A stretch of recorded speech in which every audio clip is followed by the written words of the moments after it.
Hello everyone, welcome to the competency based medical education.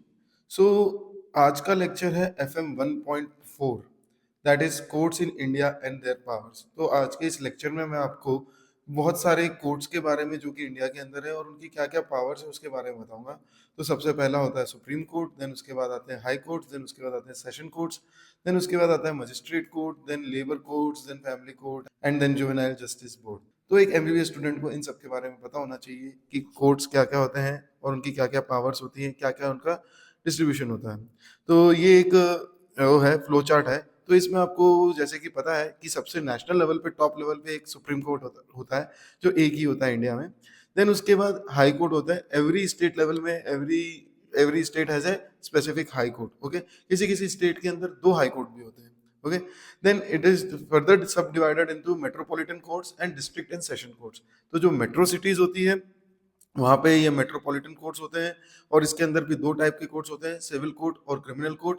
तो criminal court के अंदर session court, chief metropolitan courts and metropolitan magistrate courts आ जाते हैं। And civil cases के अंदर chief civil courts and courts of smaller causes. And इसी की तरह डिस्ट्रिक्ट लेवल पे डिस्ट्रिक्ट और सबसेशन कोर्ट्स के अंदर दो टाइप के कोर्ट्स होते हैं, सिविल एंड क्रिमिनल। क्रिमिनल के again session courts, then judicial magistrate first class and judicial magistrate second class. Then civil के अंदर district court, sub courts, principal junior civil जज court, munsif court, small court, Lok Adalat, ये सब होती है। एंड देन उसके बाद अलग से कोर्ट होते हैं जो कि लेबर कोर्ट्स होते हैं, स्पेशलिस्ट ट्राइब्यूनल होते हैं, फैमिली कोर्ट्स होते हैं, जुवेनाइल जस्टिस कोर्ट्स होते हैं। नाउ अब हम बात करेंगे कि एक जो क्रिमिनल कोर्ट्स होते हैं वो कौन से टाइप के हो सकते हैं। एक तो हो जाता है कोर्ट्स ऑफ सेशंस, जो जिसके अंदर सेशंस जज बैठते हैं, असिस्टेंट सेशंस जज बैठते हैं, एडिशनल सेशंस जज होते हैं। एंड कोर्ट ऑफ मजिस्ट्रेट्स के अंदर कोर्ट ऑफ एग्जीक्यूटिव मजिस्ट्रेट होता है and then court of judicial magistrate होता है। तो कोर्ट ऑफ एग्जीक्यूटिव मजिस्ट्रेट के अंदर जो हायरार्की है वो इस तरह से है कि सबसे ऊपर होते हैं chief judicial magistrate, then judicial magistrate of first class, then judicial magistrate of second class, then special judicial magistrate. And इसी तरह जो होते हैं मेट्रोपॉलिटन कोर्ट्स होते हैं उनके अंदर होता है chief metropolitan magistrate, additional metropolitan magistrate and metropolitan magistrate. Now अब हम बात करेंगे कि एक सेशन कोर्ट्स और एक मजिस्ट्रेट कोर्ट, इन दोनों में क्या डिफरेंस है। ओके, तो सबसे पहला तो है लेवल। तो जो मजिस्ट्रेट कोर्ट होता है this is a lower court and जो सेशन कोर्ट्स होते हैं वो हायर कोर्ट्स होते हैं जो डिस्ट्रिक्ट लेवल पे होते हैं। देन जो जज होते हैं वो, जैसे मैंने आपको पहले बताया कि मजिस्ट्रेट कोर्ट में जुडिशियल मजिस्ट्रेट बैठते हैं first and second class and metropolitan magistrate, क्योंकि वो उसी लेवल के होते हैं। एंड सेशंस कोर्ट के अंदर डिस्ट्रिक्ट जज एंड एडिशनल सेशन जज बैठते हैं। नाउ केसेस हैंडल जनरली जो माइनर क्रिमिनल ऑफेंसेस होते हैं like theft, assault, traffic violations, वो ये मजिस्ट्रेट कोर्ट के अंडर हैंडल होते हैं। और सेशंस कोर्ट के अंदर सीरियस क्रिमिनल ऑफेंसेस जैसे कि murder, rape, robbery, terrorism etcetera. Okay, now इनके पास क्या पनिशमेंट पावर्स होती है कि up to 3 year imprisonment and और 50,000 फाइन, ये फर्स्ट क्लास मजिस्ट्रेट दे सकता है।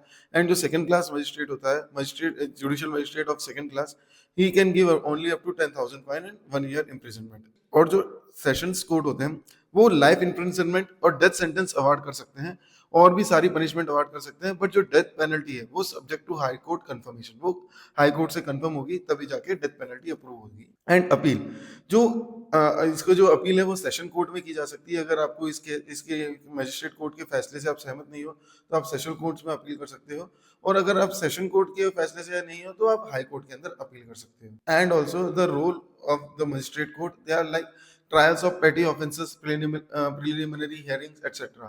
And in session courts there are trials of heinous crimes, appellate authority over magistrate courts. Okay, so this is was all about sessions and magistrate court.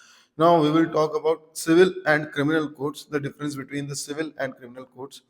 तो इनका क्या purpose होता है civil courts का? To resolve the dispute between individual और organisation about rights and obligation. मतलब ये दो लोगों के बीच में होता है सिविल कोर्ट के अंदर, जो भी फाइट होती है वो उसके बीच का डिस्प्यूट रिजॉल्व करता है। क्रिमिनल कोर्ट के अंदर ऑफेंसेस और गिल्ट्स जो लोगों ने कमिट की है अगेंस्ट लॉ और सोसाइटी, तो वो सारे क्रिमिनल कोर्ट्स के अंदर जाते हैं। नाउ जैसे कि कौन से एग्जांपल्स हो गए, जैसे कि property disputes, breach of contract, divorce, child custody, partition, recovery of money, tenancy issues. Okay, ये सब जाते हैं सिविल कोर्ट के अंदर। क्रिमिनल कोर्ट के अंदर murder, theft, assault, cheating, rape, corruption, kidnapping, इन सब के केसेस जाते हैं। अब इनके अंदर कौन सी पार्टीज इन्वॉल्व होती है, तो एक तो होता है प्लेंटिफ जो केस को फाइल करता है और एक होता है डिफेंडेंट जिसके अगेंस्ट केस फाइल किया जाता है। ओके। और क्रिमिनल कोर्ट के अंदर होता है स्टेट, जो कि जिसको प्रोसिक्यूशन भी बोलते हैं, जो केस लड़ती है, एंड अक्यूज, जिसके ऊपर चार्ज लगाया गया है क्राइम का। नाउ अब बर्डन ऑफ प्रूफ क्या होता है कि कितना क्राइम किया है उसके हिसाब से पनिशमेंट क्या मिलनी चाहिए उस हिसाब से। तो इसके अंदर ये प्रीपॉन्डरेंस ऑफ प्रोबेबिलिटी, जो साइड ज्यादा लाइकली राइट होती है उसके फेवर में डिसीजन दिए जाते हैं। बट क्रिमिनल कोर्ट के अंदर जो प्रूफ होना चाहिए वो बियॉन्ड रीजनेबल डाउट होना चाहिए। इसका मतलब जो उसका गिल्ट है वो एकदम सर्टेन होना चाहिए, तब जाके उसकी अब सजा मिलेगी। नाउ अल्टीमेटली सिविल कोर्ट के अंदर क्या आउटकम मिलता है, क्या रिजल्ट मिलता है कि इसके अंदर कंपनसेशन हो सकता है, इंजंक्शन हो सकता है, डिक्लेरेशन हो सकता है, और कुछ स्पेसिफिक काम दिए जा सकते हैं। बट पनिश और जो क्रिमिनल कोर्ट है उसके अंदर जेल टर्म, फाइन, प्रोबेशन, या फिर वो सजा बाइज्जत बरी किया जा सकता है, एक्विटेड हो सकता है। नो सिविल कोर्ट्स के क्या ऑब्जेक्टिव है, ताकि जो लोगों को, अफेक्टेड पार्टी को जो राइट्स दिए गए हैं, रेमेडीज दी गई है, उसको रिस्टोर कर सके।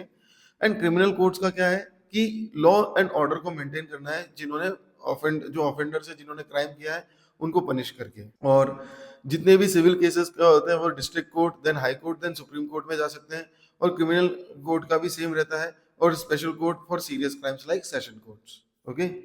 नाउ एग्जांपल्स कैसे हो गए, जैसे कि सिविल जज, जो जूनियर सीनियर डिवीजन होते हैं, district civil court, high civil court, तो हाई कोर्ट सिविल बेंच, ये सब इसके एग्जांपल्स हैं। और judicial magistrate court, sessions court, high court, ये क्रिमिनल बेंच, ये इसके एग्जांपल है। तो अब हम बात करेंगे जो सुप्रीम कोर्ट ऑफ इंडिया है, जो हाईएस्ट कोर्ट है इंडिया का, उसके बारे में बात करेंगे। ये क्यों एस्टैब्लिश किया गया है, किसके थ्रू एस्टैब्लिश हुआ है? Article 124 of constitution of India. और इसका हेड कौन होता है? इसका हेड होता है chief justice of India. Now इसके अंदर और भी होते हैं, जैसे कि अप टू 33 अदर जजेस बन सकते हैं, तो टोटल स्ट्रेंथ हो सकती है सुप्रीम कोर्ट की 34। और कौन अपॉइंट करता है इनको? President of India, with consultation of other जजेस from supreme court and high court as deemed necessary. Now other जजेस can be appointed by the president with the CJI with other senior judges as per the collegium system evolved through Supreme Court judgments. Now they can hold office until the age of 65 years, and they can be removed only through a process of impeachment by parliament on grounds of proved misbehavior or incapacity, which is mentioned under article 124 subsection 4. So this was all about the composition of Supreme Court of India. Now अब हम बात करेंगे इनके powers और function की। तो supreme court एक highest judicial authority है और गार्जियन ऑफ द कॉन्स्टिट्यूशन है। Okay. The supreme court is the final court of appeal in India. Okay. इसमें सबसे अल्टीमेटली अपील जो की जा सकती है केवल सुप्रीम कोर्ट में की जा सकती है। तो सिविल केसेस के लिए भी high court certifies that the case involves a substantial question of law. Okay. And criminal cases के अंदर when the high court has reversed an acquittal और इम्पोज्ड अ डेथ सेंटेंस, तब जाके वो सुप्रीम कोर्ट के अंदर केस जाएगा। And constitutional cases होते हैं जहाँ पे इंटरप्रिटेशन ऑफ कॉन्स्टिट्यूशन अराइज होता है, तो वो केस भी वहां पे जाते हैं। And it is the final court of appeal in both civil and criminal matters. Now it can uphold, reduce, enhance और सेट असाइड द पनिशमेंट। मतलब ये बढ़ा भी सकता है, कम भी कर सकता है, हटा भी सकता है, और सब कुछ कर सकता है, और सेम भी रख सकते हैं कि अगर कोई किसी सेशंस कोर्ट या हाई कोर्ट ने कोई पनिशमेंट दी। तो एग्जांपल्स क्या क्या है? सबसे पहले तो डेथ पेनल्टी, जिसको कैपिटल पनिशमेंट बोला जाता है। दूसरा है लाइफ इम्प्रिजनमेंट। थर्ड है imprisonment for a fix term. Then उसके बाद फाइन लगा सकते हैं, कंपनसेशन, या फिर एक्विटल, उनको रिलीज भी किया जा सकता है। तो these are all the powers and functions of Supreme Court. Now अब हम बात करेंगे हाई कोर्ट की कंपोजिशन एंड उसकी पावर्स की। तो high courts are established under part 6 chapter 5 of article 214 to 231 of Constitution of India. Each state for a group of state has a high court. Okay. कि कभी कभी किसी group of state या union territories के अंदर से एक single high court होता है, जो कि एक हाईएस्ट जुडिशियल अथॉरिटी होती है उसके स्टेट लेवल की। एंड हर हाई कोर्ट के अंदर एक चीफ जस्टिस और अदर जजेस होते हैं, जो प्रेसिडेंट ऑफ इंडिया के थ्रू अपॉइंट किए जाते हैं in consultation with Chief Justice of India, the Governor of the concerned state, and in case of other judges, the Chief Justice of High Court. Okay? And High Court के पास बहुत सारी powers होती है, judicial, administrative as well as supervisory powers, जो कि constitution के द्वारा दी गई है। तो हाई कोर्ट कहाँ कहाँ से अपील सुनता है? Subordinate civil and criminal courts, tribunals reestablished under laws, then in criminal matters appeal from session to assistant session जजेस, in civil matters appeal from district court, and it can confirm, modify or reverse the decision of lower courts. तो this was all about high court. अब हम बात करेंगे session courts की, इसका क्या composition होता है और इनके क्या पावर्स होती है। तो it is the highest criminal court at the district level. Each session division क्या क्या होता है, कोर्ट के अंदर एक सेशन जज होता है जो कि उस हेड का कोर्ट होता है, कोर्ट का हेड होता है। एडिशनल सेशन जज और असिस्टेंट सेशन जज होते हैं जैसे जिस हिसाब से रिक्वायरमेंट होती है। ओके, एंड ये कौन अपॉइंट करता है, हाई कोर्ट अपॉइंट करता है।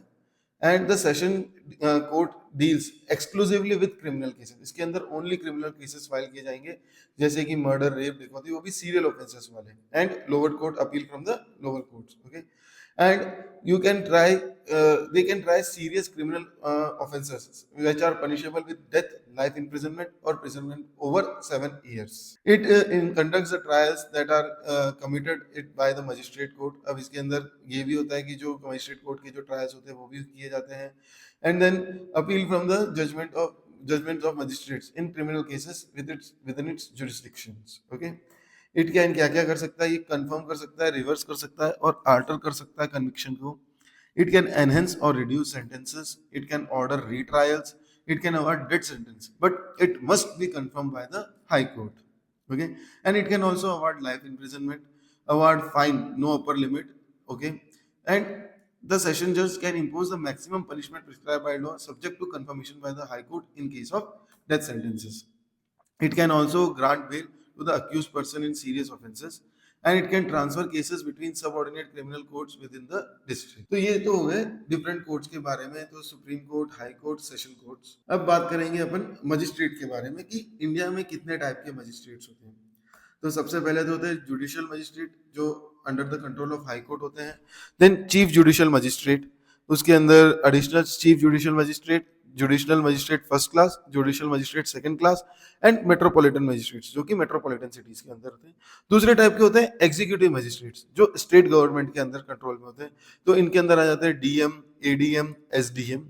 ओके, तो this was all about type of magistrate in India. अब हम बात करेंगे कि मजिस्ट्रेट की क्या क्या पावर्स होती है, एक जज की क्या क्या पावर्स होती है। ओके, तो judicial officer, this is the table जहाँ पे मैं बताऊंगा कि क्या कौन से हैंडल किए जाते हैं, कौन से ऑफिसर होते हैं, कौन सा मैक्सिमम पनिशमेंट दे सकते हैं और उनकी क्या अदर इंपॉर्टेंट पावर्स हैं। तो सबसे पहले सुप्रीम कोर्ट जज अपन ने बात किया था अभी तक कि वो civil cases, criminal cases, constitutional appeals और रिट्स, ये सब केसेस ले सकते हैं। देन वो कंफर्म कर सकते हैं, कम्यूट कर सकते हैं और एनहांस कर सकते हैं any punishment including death sentence.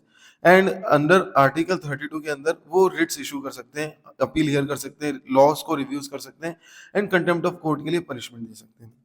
Then high court के जज वो सिविल और क्रिमिनल अपील, रिट्स और रिविजन्स लेते हैं, can avoid any punishment, confirm और alter death sentence. Okay, and under article 226 they supervise lower courts, review and transfer cases.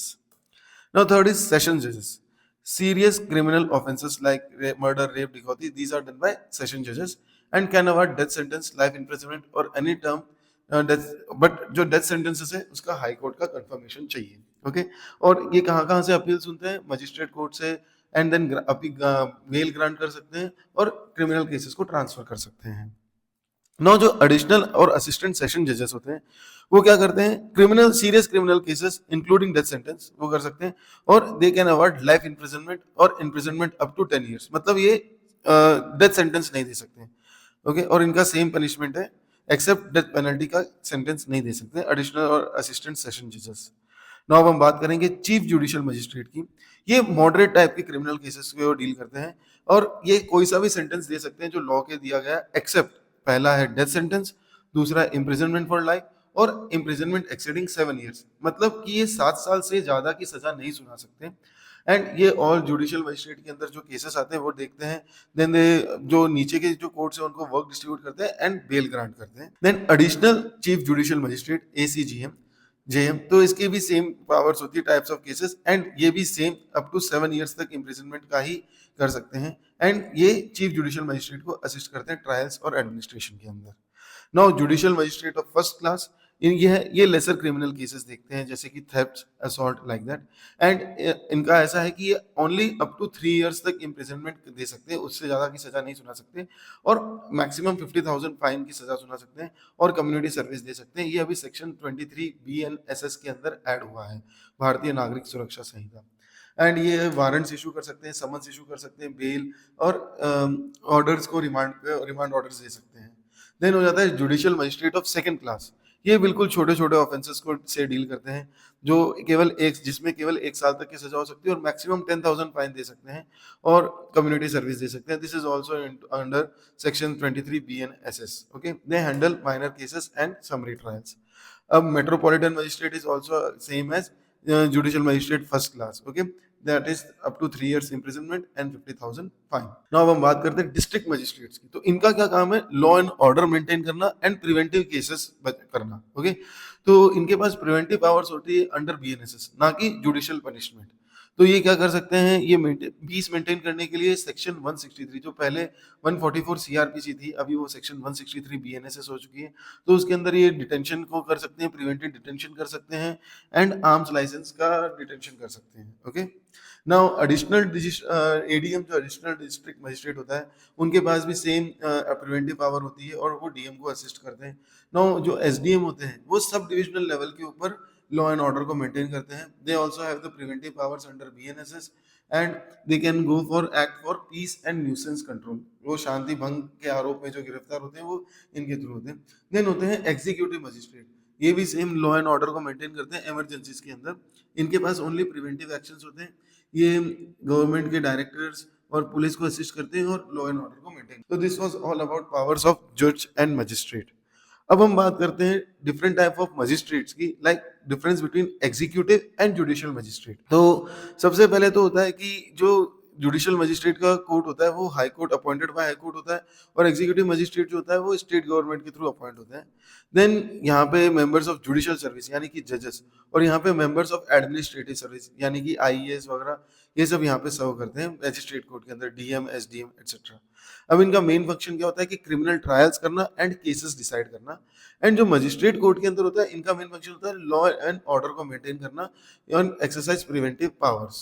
Okay, and इनके पास क्या पावर्स होती है कि ये आईपीसी के अंदर और अदर लॉज के अंदर, या बीएनएसएस, पहले आईपीसी था अभी बीएनएसएस है, तो बेल दे सकते हैं, वारंट्स इशू कर सकते हैं एंड सेंटेंस कर सकते हैं within limit. But according to 163 BNSS, ये जो एग्जीक्यूटिव मजिस्ट्रेट्स होते हैं, वो कर्फ्यू लगा सकते हैं, प्रिवेंटिव डिटेंशन कर सकते हैं, पब्लिक न्यूसेंस को हैंडल, लाइसेंसिंग और ये सब कर सकते हैं। देन इनका क्या काम होता है? जुडिशियल, यानी कि वो गिल्ट या इनोसेंट डिसाइड करते हैं। और इनका होता है एडमिनिस्ट्रेटिव पावर, एग्जीक्यूटिव पावर यानी कि प्रिवेंटिव और रेगुलेटरी। ओके, एंड इनका सिस्टम में क्या रोल है? ये जस्टिस दिलाते हैं और ये इंश्योर करते हैं कि पीस और ऑर्डर मेंटेन रहे एक उनके एरिया के अंदर। तो this was all about executive and judicial magistrate. तो अब हम बात करते हैं next different type of courts, like family court. Family court क्या होता है कि ये under the family courts act 1984 के अंडर एस्टैब्लिश हुआ था। देन इनका एम क्या है? To provide speedy, fair and amicable resolution of family and matrimonial disputes. जितने भी ये डाइवोर्स वाले केसेस होते हैं, इन सबका डिस्प्यूट्स को सॉल्व करना, तो ये उनके लिए होते हैं। देन इनका क्या ऑब्जेक्टिव है? To promote conciliation, protect family welfare and ensure speedy justice in family matters. Okay, now कौन सेट करता है इनको? State government in consultation with high court. Okay, जहां पे पॉपुलेशन 1 मिलियन से ज्यादा है। एंड इनके क्या क्या जुरिस्डिक्शन होते हैं? सबसे पहले तो मैरिज और डाइवोर्स के केसेस, मेंटेनेंस और एलिमनी का cases, child custody and guardianship, then property dispute between spouses. Okay, अब इसका कंपोजिशन के बारे में बात करते हैं। तो इनके अंदर कौन कौन होता है? एक जज होता है जो कि assisted by counsellors and social workers. अब इसका इनके क्या क्या काम होते हैं, प्रोसीजर? तो अब इनको informal and conciliatory rather than technical और adversarial. Okay, and proceedings often held in camera, मतलब प्राइवेटली होती है, पब्लिकली इनकी नहीं होती, इसको इन कैमरा प्रोसीडिंग्स बोलते हैं। एंड जो लॉयर्स होते हैं, उनका लिमिटेड रोल होता है डायरेक्ट सेटलमेंट। नाउ अब हम बात करेंगे लेबर कोर्ट्स के बारे में। तो व्हाट आर लेबर कोर्ट्स?